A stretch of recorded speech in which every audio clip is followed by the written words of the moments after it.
আসসালামু আলাইকুম। আমার লফটে এই যে প্রথম একটা অতিথি দেখাইলাম আপনাদের, এই অতিথিটা কালকে আসছে কিন্তু আসে নাই, ওরা ধইরা নিয়ে আসা হয়েছে। ও আমার বাড়ির পাশেই, বাড়ির উপরে 33,000 ভোল্টেজের কারেন্টের তার একটা শর্ট খাইছে। তারগুলো দেখাইতেছি আপনাদের, দাঁড়ান। এই যে তারগুলো দেখতেছেন, আমি ছাদে এসে দাঁড়িয়ে রয়েছি, হঠাৎ করে একটা শব্দ শুনতে পাই। শব্দ শোনার পর আমি পিছন দিকে তাকাই, তখন দেখি ও ঘুরা ঘুরা পড়তেছে, মানে আমি ভাবছি মইরা গেছে গা। তারপর দেখলাম মুখ ঘুরে ঘুরে পড়তেছে, কার না কার কবুতর।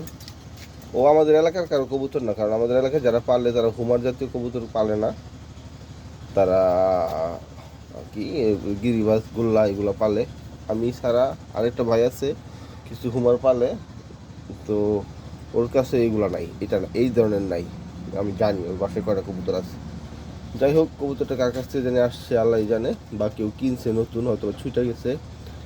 তো ও এই তারের মধ্যে শর্ট খায় যখন আমার বাড়ির পাশে পড়লো, পইরা একটা বড়ি গাছে যে আটকে রয়েছে।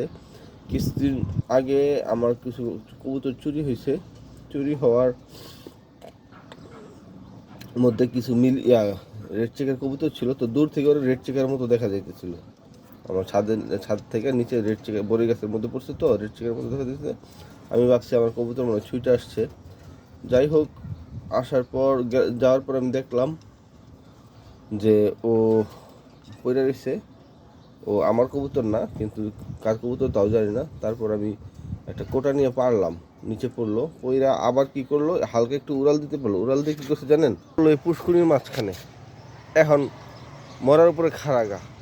তারপর আল্লাহর কি কুদরত, ওইখান থেকে হালকা একটু উড়াল দিয়ে আইসা, এই যে রোডটা দেখতেছেন পুষ্করিণীর বাউন্ডারির বাইরে, এই রোডের মধ্যে আইসা পড়লো। পরে আমি দৌড় দিয়ে টুকাইলাম, টোকাইয়া নিয়ে বডি ম্যাসেজ টেসেজ করলাম। দেখলাম চোখগুলো অনেক বড় হয়ে গেছে, একদম হাঁটতে পারতেছিল না, বসতে পারতেছিল না, একদম একদম যান জীবন শেষ, ছেড়ে দিছে। আমি চিন্তা করে পাইতেছিলাম না যে ওরে কীভাবে কি করব। পরে চিন্তা করলাম, আল্লাহ যদি রাখে ও থাকবো, বেঁচে থাকবো, আর আল্লাহ যদি না রাখে, হায়াত না থাকে, তাহলে ও আর থাকবো না। যাই হোক, বডিটার ধরে একটু মেসেজ টেসেজ করে দিলাম, হালকা হালকা একদম হালকা কিছু খাবার খাওয়াই দিলাম। ও খুব সম্ভবত 40 থেকে 50টা গম হইব, আর বেশি না। কারণ হলো ও অসুস্থ থাকা অবস্থায় এত খাইলে আবার খাবার হজম না হলে তাড়াতাড়ি মরে যাবো।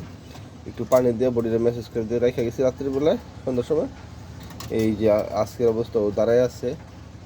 তো আশা করতেছি আর কিছু হবে না, ঠিক হয়ে যাবে। আল্লাহ ভরসা, ঠিক হোক বা চলাফেরা করতে পারুক। যদি চলাফেরা করতে পারে তাহলে ছেড়ে দিব, আর যদি চলাফেরা না করতে পারে তাহলে আমার কাছেই থাকবো। যা হয়, এটা নর কি মাদি আমি এখনও বলতে পারি না, কারণ এটার অবস্থা খুব একটা বেশি ভালো না।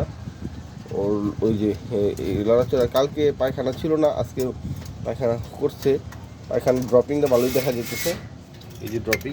আশা করি কবুতর সুস্থ হয়ে যাব, ঠিক আছে, আশা করি সুস্থ হয়ে যাব 2টা দিন সময় দিলে। এত ভোল্টেজ কারেন্টের শর্ট খাওয়ার পর আল্লাহ জোরে বাঁচায় রাখছে। আল্লাহ বলতে যে কিছু আছে, এটাই তার নমুনা। কারণ আল্লাহ না বাঁচায় রাখলে ও থাকতো না। এত বড় তারে মানুষ একটা বাড়ি খেয়ে থাকে না, আর সাধারণত কবুতর। যাই হোক, আল্লাহ আর হায়াত দান করুক। সবাই ওর জন্য দোয়া করবেন, ভালো থাকবেন। আল্লাহ হাফেজ।